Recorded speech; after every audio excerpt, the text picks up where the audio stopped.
Good morning, all. Today I am going to take the seminar on the topic Balanced Scorecard. In this competitive business environment, managers must focus on factors other than financial performance.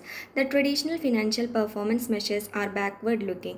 To overcome the limitation of traditional financial performance measures, a new approach called Balanced Scorecard was developed by Robert Kaplan and David Norton in 1996 for the measurement and management of corporate performance.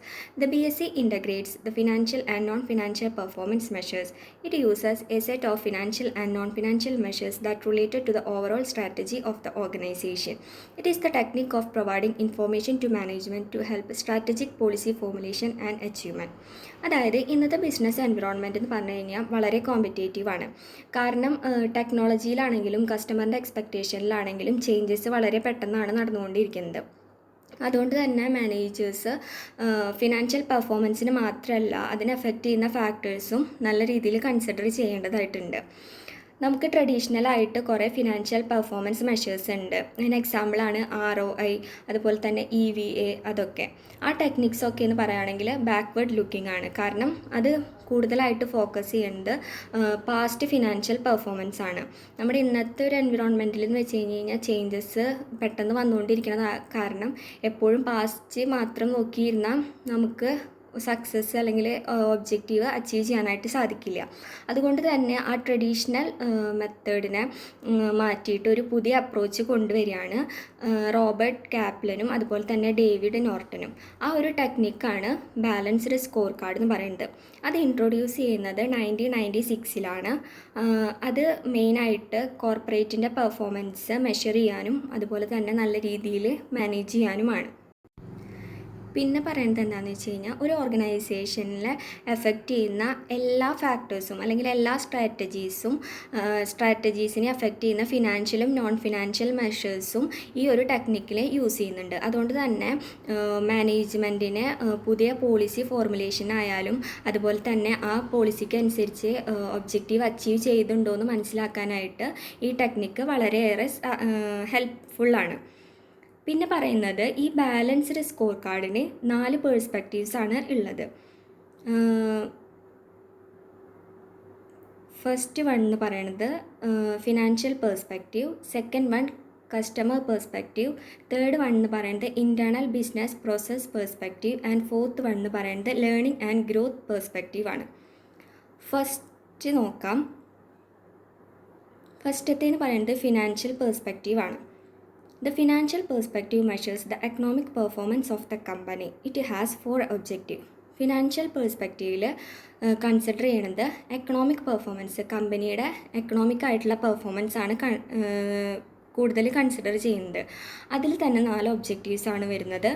Revenue growth, റവന്യൂവിലുണ്ടാകുന്ന growth, അതുപോലെ cost reduction, asset utilisation, shareholders value. ഈ 4 objective attain ചെയ്യാൻ വേണ്ടിയിട്ട് അവർ measure ചെയ്യുന്നതാണ് ആ കമ്പനിയിലുണ്ടായിരുന്ന operating income, അതുപോലെ ഇൻവെസ്റ്റ്മെൻറ്റിന് കൊടുത്ത return, അതുപോലെ സെയിൽസിലുണ്ടായിരുന്ന ഗ്രോത്ത്, അതുപോലെ തന്നെ റെസ്യൂഡൽ ഇൻകം. ഇതൊക്കെയാണ് അവർ നോക്കുക. ഈ മെഷർമെൻറ്റിനൊക്കെ അനുസരിച്ചാണ് ഈ ഒബ്ജക്റ്റീവ് അറ്റൈൻ ചെയ്തോ എന്നുള്ളത് ഫിനാൻഷ്യൽ പെർസ്പെക്റ്റീവിൻ്റെ ഡിമെൻഷൻസിൽ കൺസിഡർ ചെയ്യുന്നത്. പിന്നെ നെക്സ്റ്റ് വരുന്നതാണ് customer perspective. It is the customer who ultimately incurs the cost of producing goods and contributes to the company's profit. Therefore, considering the customer perspectives is very important in financial goal of the company. The objectives are customer satisfaction, increased quality of products, reduced delivery time, customer loyalty. അതായത് ഇപ്പോൾ എന്തൊരു product ഉണ്ടാക്കിയാലും അത് വാങ്ങിക്കുന്നതും അതുപോലെ തന്നെ കമ്പനിക്ക് profit കൊടുക്കുന്നതും കസ്റ്റമറാണ്. അതുകൊണ്ട് തന്നെ കസ്റ്റമറാണ് ഒരു കമ്പനിയിൽ പ്രോഫിറ്റ് ഉണ്ടാക്കാനായിട്ട് ഹെൽപ്പ് ചെയ്യുന്നത്. അതുകൊണ്ട് കസ്റ്റമറിൻ്റെ ഇൻട്രസ്റ്റ് നമ്മുടെ മാനേജേഴ്സ് ആയാലും ഏതൊരു കമ്പനി ആയാലും കൺസിഡർ ചെയ്യണം. അതാണ് ഈ ഒരു പേഴ്സ്പെക്റ്റീവിലൂടെ പറയുന്നത്.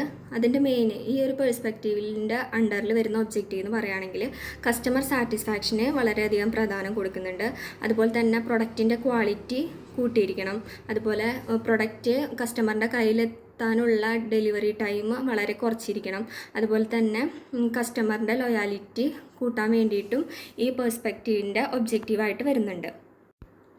അതുപോലെ തന്നെ ഈ ഒബ്ജക്റ്റീവ്സ് ഒക്കെ അറ്റൈൻ ചെയ്തോ എന്ന് അറിയാനായിട്ട് കൺസിഡർ ചെയ്യുന്ന മെഷേഴ്സ് എന്ന് പറഞ്ഞു കഴിഞ്ഞാൽ കസ്റ്റമറിൽ നിന്ന് കിട്ടിയ കംപ്ലയിൻറ്റ്സ് എത്രത്തോളം ഉണ്ട്, അതുപോലെ തന്നെ പ്രൊഡക്റ്റ് എത്ര റിട്ടേൺ വന്നിട്ടുണ്ട്, കസ്റ്റമറിൻ്റെ ഫീഡ്ബാക്കൊക്കെ കിട്ടുമ്പോൾ അതിൽ അവരെത്രത്തോളം സാറ്റിസ്ഫൈഡ് ആയിട്ടുണ്ട്, അതൊക്കെ വാല്യൂ ചെയ്ത് അതൊക്കെ അനലൈസ് ചെയ്തിട്ടാണ് ഈ ഒബ്ജക്റ്റീവ് അറ്റൈൻ ചെയ്തോ എന്നുള്ളത് കമ്പനി മനസ്സിലാക്കുന്നത്.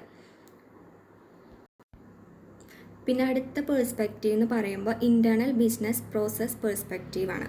The business process perspective involves the identification of the process needed to achieve the customer and financial objectives. Objectives are improve productivity or efficiency, improve product quality, reduce manufacturing or process time. അതായത് internal business process പെർസ്പെക്റ്റീവിൽ വരുന്നത് അതിലെ ഒരു product ഉണ്ടാക്കാനായിട്ട് അതിൻ്റെ internally നടക്കുന്ന പ്രോസസ്സാണ് അവിടെ കൂടുതൽ കൺസിഡർ ചെയ്യുന്നത്. അതായത് ഇപ്പോൾ പ്രൊഡക്റ്റിൻ്റെ ക്വാളിറ്റിയിൽ ഇമ്പ്രൂവ് നടത്തണം, അതുപോലെ തന്നെ ഒരു പ്രൊഡക്റ്റ് ഉണ്ടാക്കുന്ന മാനുഫാക്ചറിങ് ടൈം നമ്മൾ മാക്സിമം റെഡ്യൂസ് ചെയ്യണം, അതുപോലെ തന്നെ പ്രൊഡക്ടിവിറ്റിയും എഫിഷ്യൻസിയും ഇമ്പ്രൂവ് ചെയ്യണം. അത്തരം ഒബ്ജക്റ്റീവ്സാണ് ഈ ഒരു പേഴ്സ്പെക്റ്റീവിലൂടെ കൺസിഡർ ചെയ്യുന്നത്. അത് കണ്ടുപിടിക്കാനായിട്ട് ഈ ഒരു ഒബ്ജക്റ്റീവ് അറ്റൈൻ ചെയ്യാനായിട്ട് നമ്മൾ ഉപയോഗിക്കുന്ന മെഷേഴ്സ് എന്ന് പറയുകയാണെങ്കിൽ അവിടെ ഉണ്ടായ ഡിഫക്റ്റീവ് റേറ്റ് നോക്കും, അതുപോലെ തന്നെ ലീഡ് ടൈം എത്ര ഉണ്ട് നോക്കും, നമ്പർ ഓഫ് സപ്ലയേഴ്സ് നോക്കും. ഇത്തരം ഫാക്ടേഴ്സ് കൺസിഡർ അല്ലെങ്കിൽ മെഷർ ചെയ്തിട്ടാണ് ഈ ഒബ്ജക്റ്റീവ് അറ്റൈൻ ചെയ്തിട്ടുണ്ടോ എന്ന് നോക്കുന്നത്. പിന്നെ വരുന്ന നാലാമത്തെ പെർസ്പെക്റ്റീവാണ് learning and growth perspective. The learning and growth perspective link the critical success factors in the other perspective. Its objectives are efficient and effective use of employees, product innovation, information system capabilities. അതായത് ഇതിൽ പറയുന്നത് എന്താണെന്ന് വെച്ച് കഴിഞ്ഞാൽ ഇപ്പോൾ ഒരു learning improve ചെയ്ത് അല്ലെങ്കിൽ ട്രെയിനിങ് കൂടുതൽ നമ്മളൊരു എംപ്ലോയീസിന് കൊടുക്കുകയാണെങ്കിൽ അത് ബിസിനസ് പ്രോസസ്സ്, അതിൽ പ്രോസസ് ടൈം, അതുപോലെ തന്നെ നമ്മൾ തൊട്ട് മുന്നേ പറഞ്ഞ ഇൻറ്റേർണൽ ബിസിനസ് പ്രോസസ്സ് നല്ല രീതിയിൽ വർക്ക് ചെയ്യാനായിട്ട് അത് സഹായിക്കും. അപ്പോൾ അതുകൊണ്ട് തന്നെ കസ്റ്റമറിൻ്റെ വാല്യൂ അങ്ങനെ ഇൻക്രീസ് ആവും, അവർ സാറ്റിസ്ഫൈഡ് ആവും. അതുകൊണ്ട് നമ്മുടെ കമ്പനിക്ക് ഫിനാൻഷ്യൽ പെർഫോമൻസ് നല്ല രീതിയിൽ ചെയ്യാനായിട്ട് സാധിക്കും. അതുകൊണ്ട് ഈ ലേണിംഗ് ആൻഡ് ഗ്രോത്ത് പെർസ്പെക്റ്റീവ് എന്ന് പറയുന്നത് എന്താണെന്ന് വെച്ച് കഴിഞ്ഞാൽ മറ്റ് 3 ഫാക്ടേഴ്സിൻ്റെ നല്ല പെർഫോമൻസിന് വേണ്ടിയിട്ട് ഈ ഫാക്ടർ ഹെൽപ്പ് ചെയ്യുന്നതാണ്. ഇതിൻ്റെ ഒബ്ജക്റ്റീവ് എന്ന് പറഞ്ഞു കഴിഞ്ഞാൽ എംപ്ലോയീസിനെ നല്ല രീതിയിൽ ട്രെയിൻ ചെയ്യിക്കുക, അല്ലെങ്കിൽ അവരുടെ മാക്സിമം അവരെ വർക്ക് ചെയ്യാനായിട്ട് ഹെൽപ്പ് ചെയ്യുക. അതുപോലെ തന്നെ പ്രൊഡക്റ്റ് ഇന്നോവേഷൻ, പുതിയ പ്രൊഡക്റ്റ് ട്രെയിനിങ് ഒക്കെ കൊടുത്ത് എംപ്ലോയീസിനെ നല്ല രീതിയിലാക്കി കഴിഞ്ഞാൽ നമുക്ക് പുതിയ പ്രൊഡക്റ്റ് കൊണ്ടുവരാൻ, അതുപോലെ തന്നെ ഇൻഫോർമേഷൻ സിസ്റ്റം ക്യാപ്പബിലിറ്റീസിനൊക്കെ ഹെൽപ്പ് ചെയ്യുന്നതാണ് പറയുന്നത്. അപ്പോൾ സിമ്പിളായിട്ട് പറയാമെന്ന് വെച്ചിട്ടുണ്ടെങ്കിൽ ബാലൻസ്ഡ് സ്കോർ കാർഡ് എന്ന് പറയുമ്പോൾ ഒരു ഓർഗനൈസേഷനിൽ നടന്ന പെർഫോമൻസൊക്കെ ഇവാലുവേറ്റ് ചെയ്തിട്ട് അത് എങ്ങനെയൊക്കെ അപ്രൈസ് ചെയ്തിട്ട് അത് മാനേജ്മെൻറ്റിന് ഇൻഫോർമേഷൻ ഒരു പോളിസി ഉണ്ടാക്കാനായാലും അതുപോലെ തന്നെ അതിനെ മാനേജ് ചെയ്യാനായിട്ടും കൊടുക്കുന്ന ഒരു ഇൻഫോർമേഷനെ ഹെൽപ്പ് ചെയ്യുന്ന ഒരു ടെക്നിക്കാണ് ബാലൻസ്ഡ് സ്കോർ കാർഡ് എന്ന് പറയുന്നത്. പിന്നെ ഇതിൽ വരുന്നത് linking multiple scorecard measures to a single strategy. The performance measures are derived from a company's visions, strategy and objective. When performance measures are linked to the strategy of the company, it will be beneficial to the organization. Balancing outcome measures with lead measures is essential to link with the organizational strategy. അതായത് ഒരു കമ്പനിയുടെ വിഷനും അതുപോലെ തന്നെ സ്ട്രാറ്റജിയും ഒബ്ജക്റ്റീവും ഒക്കെ consider ചെയ്തിട്ടാണ് അതിലത്തെ performance measure ഉണ്ടാവുന്നത്. അതുകൊണ്ട് തന്നെ ഈ ഒരു സ്ട്രാറ്റജി മറ്റ് 4 പെർസ്പെക്റ്റീവായിട്ടും ലിങ്ക് ചെയ്തിരിക്കണം. അതാണ് കൂടുതൽ ബെനിഫിറ്റ് ഉണ്ടാവാനായിട്ട് ഹെൽപ്പ് ചെയ്യുള്ളൂ. ഇപ്പോൾ ഒരു എക്സാമ്പിൾ പറയുകയാണെന്നുണ്ടെങ്കിൽ, ഇപ്പോൾ നമ്മൾ ഡിഫക്റ്റീവ് പ്രൊഡക്ട്സ് വളരെ കുറച്ചു എന്ന് വിചാരിക്കാം. അപ്പോൾ ആ ഒരു കുറച്ച് ഡിഫക്റ്റീവ് പ്രൊഡക്ട്സിൻ്റെ കുറവ് മാർക്കറ്റ് ഷെയർ കൂട്ടാനായിട്ട് ഹെൽപ്പ് ചെയ്തിട്ടുണ്ടോ, അല്ലെങ്കിൽ റവന്യൂ കൂട്ടാനായിട്ടോ പ്രോഫിറ്റ് കൂട്ടാനായിട്ടോ അത് ഹെൽപ്പ് ചെയ്തിട്ടുണ്ടോ എന്ന് മനസ്സിലാക്കാനായിട്ട് നമ്മൾ എന്ത് ചെയ്യണം? ഈ സ്ട്രാറ്റജി ഈ 4 പെർസ്പെക്റ്റീവായിട്ട് നമ്മൾ കണക്ട് ചെയ്യണം. അപ്പോഴാണ് നമുക്ക് അവിടെ ഉണ്ടായിരുന്ന ചേഞ്ചസ് നമുക്ക് മനസ്സിലാക്കാനായിട്ട് സാധിക്കുള്ളൂ. അതുകൊണ്ടാണ് ഈ പെർഫോമൻസ് മെഷേഴ്സ് എപ്പോഴും കമ്പനിയുടെ സ്ട്രാറ്റജി ആയിട്ട് നമ്മൾ എപ്പോഴും ലിങ്ക് ചെയ്യണം. അപ്പോഴാണ് നമുക്ക് കൂടുതലായിട്ട് പ്രോഫിറ്റ് ഉണ്ടാക്കാനായിട്ട് സാധിക്കുള്ളൂ എന്നാണ് പറയുന്നത്. പിന്നെ നെക്സ്റ്റ് വരുന്ന ടോപ്പിക്കാണ് designing the balanced score card system. അതായത് ബാലൻസ്ഡ് സ്കോർ കാർഡ് സിസ്റ്റത്തിൻ്റെ സ്റ്റെപ്സ്.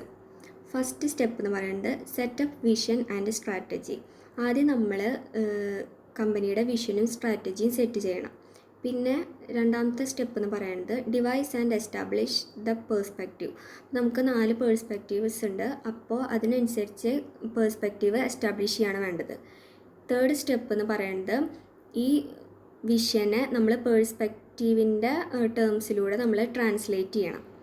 നാലാമത്തെ സ്റ്റെപ്പ് എന്ന് പറയുന്നത് സക്സസ് ഉണ്ടാവാനായിട്ടുള്ള ക്രിറ്റിക്കൽ ഫാക്ടേഴ്സിനെ നമ്മൾ കണ്ടുപിടിക്കണം. അഞ്ചാമത്തെ സ്റ്റെപ്പ് എന്ന് പറയുന്നത് ഈ ക്രിറ്റിക്കൽ സക്സസ് ഫാക്ടേഴ്സ് അറ്റൈൻ ചെയ്യാൻ അല്ലെങ്കിൽ സാറ്റിസ്ഫൈ ചെയ്യാൻ വേണ്ട കീ മെഷേഴ്സ്, മെയിൻ ആയിട്ടുള്ള മെഷേഴ്സ് ഏതൊക്കെയാണെന്ന് നമ്മൾ ഡെവലപ്പ് ചെയ്യണം. പിന്നെ ആറാമത്തെ സ്റ്റെപ്പ് എന്ന് പറയുന്നത് establish the comprehensive score card. ആറാമത്തെ സ്റ്റെപ്പിലാണ് നമ്മൾ ഒരു score card comprehensive score card establish ചെയ്യണത്. പിന്നെ ഏഴാമത്തെ സ്റ്റെപ്പ് എന്ന് പറയുന്നത് നമ്മൾ ഗോൾസ് ഫോർമുലേറ്റ് ചെയ്യണം. എട്ടാമത്തെ സ്റ്റെപ്പിൽ നമ്മൾ ഗോൾസും വിഷനും വെച്ചിട്ട് നമ്മളൊരു ആക്ഷൻ പ്ലാൻ എങ്ങനെ ഈ ഗോൾസ് അച്ചീവ് ചെയ്യാനുള്ള ഒരു പ്ലാന്, നമ്മൾ ഒരു ആക്ഷൻ എന്തൊക്കെ പെർഫോമൻസ് നടത്തണം എന്നുള്ളൊരു ആക്ഷൻ പ്ലാന് ഡെവലപ്പ് ചെയ്യണം. ഒമ്പതാമത്തെ സ്റ്റെപ്പിൽ നമ്മൾ സ്കോർ കാർഡ് ഇംപ്ലിമെൻറ്റ് ചെയ്യും. ഇതാണ് 9 സ്റ്റെപ്സാണ് balanced score card system design ചെയ്യാനായിട്ട് വേണ്ടത്. പിന്നെ വരുന്ന നെക്സ്റ്റ് ടോപ്പിക് എന്ന് പറയുന്നത് അതിൻ്റെ ഒബ്ജക്റ്റീവാണ്. ഈ ബാലൻസ്ഡ് സ്കോർ കാർഡിൻ്റെ ഒബ്ജക്റ്റീവ്സാണ് വരുന്നത്. ഫസ്റ്റ് ഒബ്ജക്റ്റീവ് എന്ന് പറയുന്നത് ബെറ്റർ സ്ട്രാറ്റജിക് പ്ലാനിങ് ആണ്. അതായത് ഒരു സ്ട്രാറ്റജി കമ്മ്യൂണിക്കേറ്റ് ചെയ്യാനായിട്ട് ഈ ബാലൻസ്ഡ് സ്കോർ കാർഡ് എന്ന് പറഞ്ഞൊരു പവർഫുൾ ഫ്രെയിം വർക്ക് തന്നെയാണ്. കാരണം മാനേജേഴ്സിനെ ഒരു കോസ് ആൻഡ് എഫക്റ്റ് റിലേഷൻഷിപ്പ് മനസ്സിലാക്കാനായിട്ട് ഇത് വളരെയധികം ഹെൽപ്ഫുള്ളാണ്. അതുകൊണ്ട് തന്നെ ഒരു ബെറ്റർ സ്ട്രാറ്റജിക് പ്ലാനിങ്ങിന് വേണ്ടിയിട്ട് ഈ ടെക്നിക്ക് ഹെൽപ്പ് ചെയ്യുന്നുണ്ട്. പിന്നെ പറയുന്ന ഒബ്ജക്റ്റീവ് എന്ന് പറയുകയാണെങ്കിൽ improved strategy communication and execution. അതായത് കമ്പനിയുടെ പെർഫോമൻസ് എല്ലാം നമ്മളൊരു സ്ട്രാറ്റജി ആയിട്ട് ലിങ്ക് ചെയ്തേക്കാണ്. അപ്പോൾ ഒരു മാപ്പിൽ നിന്ന് ഒരു പേജിൽ തന്നെയാണ് ഫുള്ള് കമ്പനിയുടെ പെർഫോമൻസ് ലിങ്ക് ചെയ്തിട്ട് നമുക്ക് പെട്ടെന്ന് മനസ്സിലാക്കാനായിട്ട് സാധിക്കും. അതുകൊണ്ട് തന്നെ എംപ്ലോയീസിനാണെങ്കിലും എക്സ്റ്റേണൽ സ്റ്റേക്ക് ഹോൾഡേഴ്സിനാണെങ്കിലും ആ സ്ട്രാറ്റജിയുടെ റിവ്യൂ മനസ്സിലാക്കാനായിട്ട് പെട്ടെന്ന് സാധിക്കും. അതുകൊണ്ട് കമ്മ്യൂണിക്കേഷനൊക്കെ വളരെ ഇംപ്രൂവ് ചെയ്ത നിലയിലായിരിക്കും. പിന്നെ നെക്സ്റ്റ് വരുന്ന ഒബ്ജക്റ്റീവാണ് ബെറ്റർ മാനേജ്മെൻറ്റ് ഇൻഫോർമേഷൻ. അതായത് ഒരു കമ്പനിയിൽ ഡിഫറെൻ്റ് ഒബ്ജക്റ്റീവ്സ് നമുക്ക് അറ്റൈൻ ചെയ്യണം. അതിന് കുറേ കീ പെർഫോമൻസ് ഉണ്ട് ഒരു ഒബ്ജക്റ്റീവ് അറ്റൈൻ ചെയ്യാനായിട്ട്. അതുകൊണ്ട് തന്നെ ഈ ടെക്നിക്കൽ എന്ന് വെച്ച് കഴിഞ്ഞാൽ എല്ലാം കറക്റ്റായിട്ട് മെഷർ ചെയ്യുന്നത് കാരണം ഒരു കമ്പനിയുടെ ഫുൾ ഇൻഫോർമേഷൻസും എല്ലാം സെക്ടേഴ്സിൽ നിന്നുള്ള പെർഫോമൻസ് മെഷർ ചെയ്യണ കാരണം അത് മാനേജേഴ്സിന് കറക്റ്റായിട്ടുള്ള ഇൻഫോർമേഷൻസാണ് പ്രൊവൈഡ് ചെയ്യുക. പിന്നെ നെക്സ്റ്റ് വരുന്നത് ഇംപ്രൂവ്ഡ് പെർഫോമൻസ് റിപ്പോർട്ടിംഗ് ആണ്. അതിൽ പറയുന്നത് എന്താണെന്ന് വെച്ച് കഴിഞ്ഞാൽ ഈ ബാലൻസ്ഡ് സ്കോർ കാർഡിൽ നമുക്ക് റിപ്പോർട്ട് ചെയ്യാൻ കസ്റ്റമറിൻ്റെ ആണെങ്കിലും അതുപോലെ തന്നെ എംപ്ലോയീസിൻ്റെ ആണെങ്കിലും റിപ്പോർട്ട് ചെയ്യാനുള്ള ഒരു പെർസ്പെക്റ്റീവ് ഉണ്ട്. അപ്പോൾ അതുകൊണ്ട് തന്നെ മാനേജേഴ്സിന് ഇപ്പോൾ കൂടുതൽ സ്ട്രാറ്റജിക് ഇഷ്യൂസ് വരുന്നതിന് കൂടുതൽ ഫോക്കസ് ചെയ്തിട്ട് നമ്മുടെ പോളിസിയിൽ വരുന്ന മാറ്റേണ്ട ചേഞ്ചസ് ഉണ്ടെങ്കിൽ അത് എക്സിക്യൂഷൻ ചെയ്യാനായിട്ട് വളരെയധികം ഹെൽപ്ഫുള്ളാണ്. പിന്നെ നെക്സ്റ്റ് വരുന്ന ഒബ്ജക്റ്റീവ് എന്ന് പറയുകയാണെങ്കിൽ ബെറ്റർ ഓർഗനൈസേഷണൽ അലൈൻമെൻ്റ് ആണ്. അതെന്ന് പറയുമ്പോൾ ഒരു ബാലൻസ്ഡ് സ്കോർ കാർഡ് ഒരു ഓർഗനൈസേഷൻ സ്ട്രക്ചറിന് സ്ട്രാറ്റജിക് ഒബ്ജക്റ്റീവിനെ ഓർഗനൈസേഷണൽ സ്ട്രക്ചറായിട്ട് അലൈൻ ചെയ്യാനായിട്ട് ഇനാബിൾ ചെയ്യുന്നുണ്ട്. അതുകൊണ്ട് തന്നെ ഒരു പ്ലാന് നല്ല രീതിയിൽ എക്സിക്യൂട്ട് ആയിട്ടുണ്ടോ എന്ന് മനസ്സിലാക്കാനായിട്ട് ഓർഗനൈസേഷൻ്റെ എല്ലാ ബിസിനസ് യൂണിറ്റും ആ ഒരു പ്ലാനിന് വേണ്ടിയിട്ട് അല്ലെങ്കിൽ ആ ഒരു ഗോളിന് വേണ്ടിയിട്ടാണോ വർക്ക് ചെയ്യുന്നത് എന്ന് മനസ്സിലാക്കാനായിട്ട് ഈ ഒരു സ്കോർ കാർഡ് സിസ്റ്റം ഹെൽപ്ഫുള്ളാണ്. പിന്നെ ലാസ്റ്റ് പോയിന്റ് എന്ന് പറയുകയാണെങ്കിൽ ബെറ്റർ പ്രോസസ് അലൈൻമെൻ്റ് ആണ്. അതായത് നല്ല രീതിയിൽ ഇംപ്ലിമെൻറ്റ് ചെയ്തൊരു ബാലൻസ്ഡ് സ്കോർ കാർഡിലാണെങ്കിൽ ഓർഗനൈസേഷണൽ പ്രോസസ്സ് മനസ്സിലാക്കാനായിട്ട് സാധിക്കും. അതായത് ബഡ്ജറ്റിങ്ങിൻ്റെ ടൈമിലായാലും റിസ്ക് മാനേജ്മെൻറ്റിൻ്റെ ടൈമിലൊക്കെ ആണെങ്കിലും ആ ഒരു നല്ലൊരു അലൈൻമെൻറ്റ് ഉണ്ടെങ്കിൽ ആ നടന്ന പ്രോസസ്സിനൊക്കെ മനസ്സിലാക്കാനായിട്ട് സാധിക്കും. അതുകൊണ്ട് തന്നെ ഈ ഒരു ബാലൻസ്ഡ് സ്കോർ കാർഡ് എന്ന് പറഞ്ഞ ടെക്നിക്ക് നമ്മുടെ ഓർഗനൈസേഷനിൽ ഇംപ്ലിമെൻറ്റ് ചെയ്യുകയാണ് അല്ലെങ്കിൽ ലിങ്ക് ചെയ്യുകയാണെങ്കിൽ കൂടുതൽ പ്രോഫിറ്റ് ഉണ്ടാക്കാനും നല്ലൊരു ബെറ്റർ പെർഫോമൻസ് ഉണ്ടാവാനായിട്ടും സാധിക്കും. Thank you.